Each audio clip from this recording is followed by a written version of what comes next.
Ladies and gentlemen, it's your boy Ryan Dins, and on this episode, we are going to get into what is the advantage of Sandbox, what's the advantage of Decentraland. Is one better than the other? We're going to compare the two. Before we do that, you're going to want to hit that like and subscribe button. So let's go. All right, so here we got Sandbox right here. As everyone knows, both of these have recently had huge pumps all the way from down here. I'll get my face out of the way so we can see this chart a little bit better, but it has been at least a 5x, little less, maybe like a 4x. So it hit there and then it kind of went down.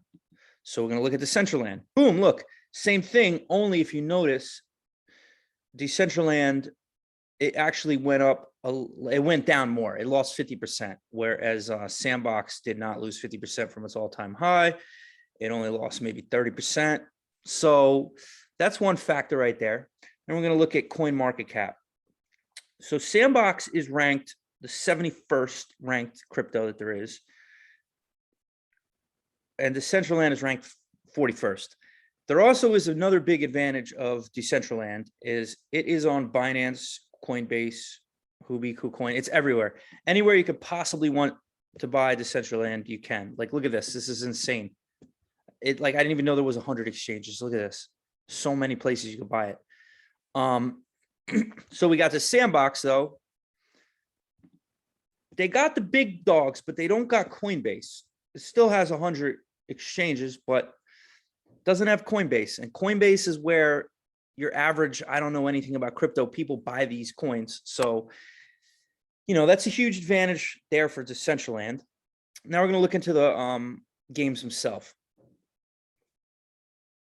So Sandbox, it reminds me of like a Lego kind of RPG.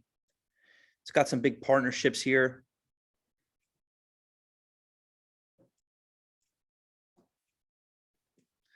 And if you look at Decentraland, I personally think the game looks a tiny bit better. I personally think the website looks a tiny bit better.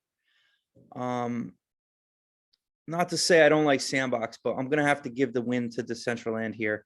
With all this being said, you got to keep in mind, though, the fact that Decentraland has so much more of a market cap, like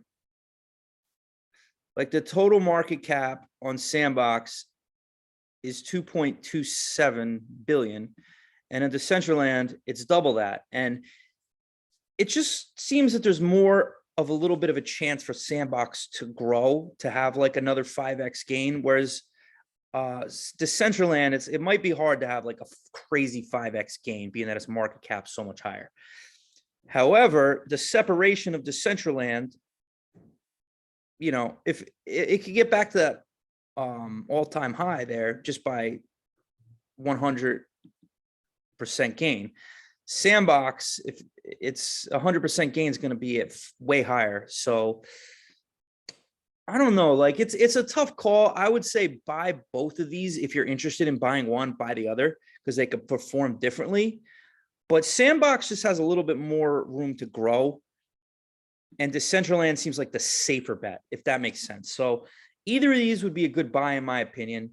I personally, if you see my past videos, I'm a major bull in Engine. So I'm putting my a lot of my crypto gaming investment into that. But I just wanted to make this video because these two are way more similar. If I made an Engine versus Decentraland video, they're so different. It's like, how do you compare them? But these two are very similar. As you've seen, there's all this news with the metaverse happening, you know, in big tech. And then this is a way to get in on not the big boys, you know, the next big thing. And if you're right, you could seriously win here.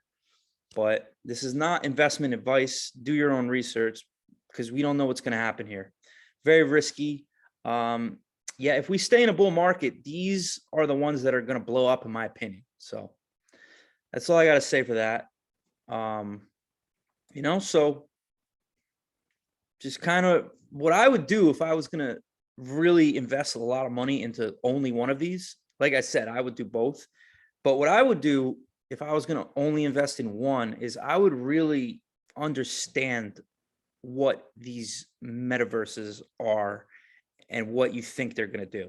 Because I haven't played these games, but I bet you one of the games is much better than the other one. And that will give you the answer on which one you want to play. However, once you join one, it's going to be hard to join the other and spend a significant time. Like, what are you going to do? Play each game 10 hours a day for a couple of weeks to decide? So it's time consuming if you want to do it that way. But I like the Decentraland look a little bit more. That's just my opinion. It looks like they're a little further along to having something really going. So that's just my 2 cents. Full disclosure, I'm not invested into either of these right now, but I'm thinking about making a little investment in the next couple of days. So that's up to you what you want to do. But that's all I got to say. Peace out.